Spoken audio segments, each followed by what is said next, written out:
والفاصل.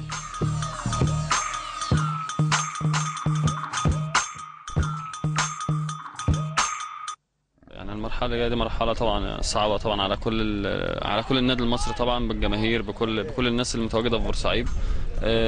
مستنيين طبعا التظلم اللي اداره النادي النصر هتعمله زي ما استاذ زرحي قال.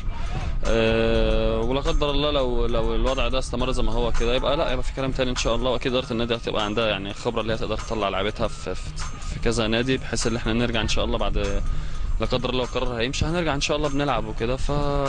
لكن يعني أنا في واجب علينا كلنا طبعا كلاعيبه اللي احنا نفضل مع النادي لاخر وقت لغايه ما يعني القرار في ايد ربنا ثم النادي هو اللي يقدر يطلعنا او يودينا او يجيبنا. احنا تحت امر النادي ولازم اللعبه تخضع للامر ده بصراحه يعني انت اللاعب الوحيد اللي قمت بتوقيعك على بياض للنادي المصري.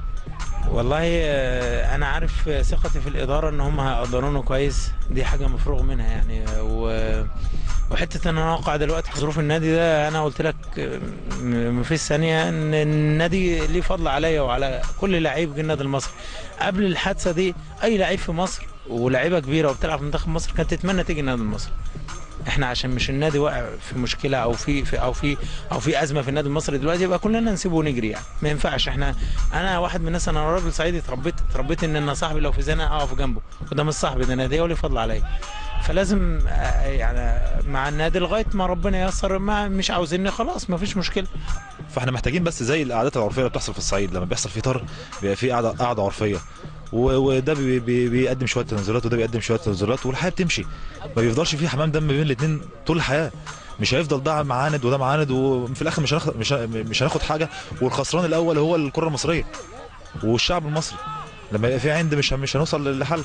بس انا في نقطه، بس انا عايز اشكر كابتن خالد بصراحه، وموقفه محايد وموقفه يعني فوق راس كل واحد بورسعيدي، لانه بصراحه يعني في عز ما الناس كانت ضاغطه على بورسعيد هو كان واقف بيتكلم بصوت العقل.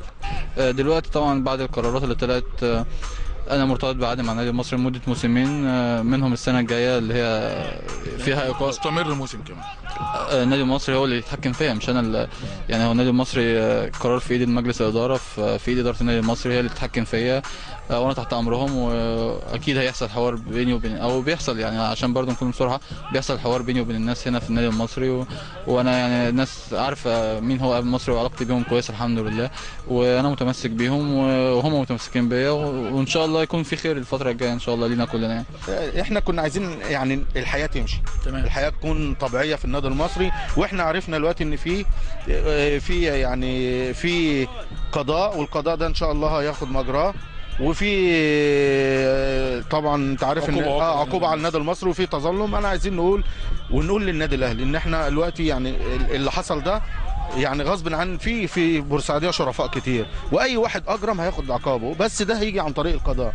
واما العقوبه اللي اتحطت علينا خلاص ده عقوبه اتحطت، ان شاء الله النادي يتظلم تقبل او ما تقبلش. فاحنا ما فيش خصومه بيننا وبين النادي الاهلي. النادي الاهلي نادي كبير واحنا بنعتبره انه من الانديه الكبيره زي ما النادي المصري كبير، هو نادي كبير. واحنا دايما يمكن شعب بورسعيد دايما يقولوا ان احنا ضد النادي. لا، احنا النادي الاهلي ما بيلعب في افريقيا وبيلعب ضد فرقه جماهير مصر كلها بتبقى معاه وبورسعيد بتبقى معاه. عايز تقول ايه لجماهير الاهلي والنادي الاهلي؟ اقول لهم في الاول وفي الاخر احنا بنتاسف لكم لو كان حاجه غلط حصلت مننا، بس احنا في الاول وفي الاخر مصريين زيكم، وما ينفعش ان احنا نعمل في بعض كده بس.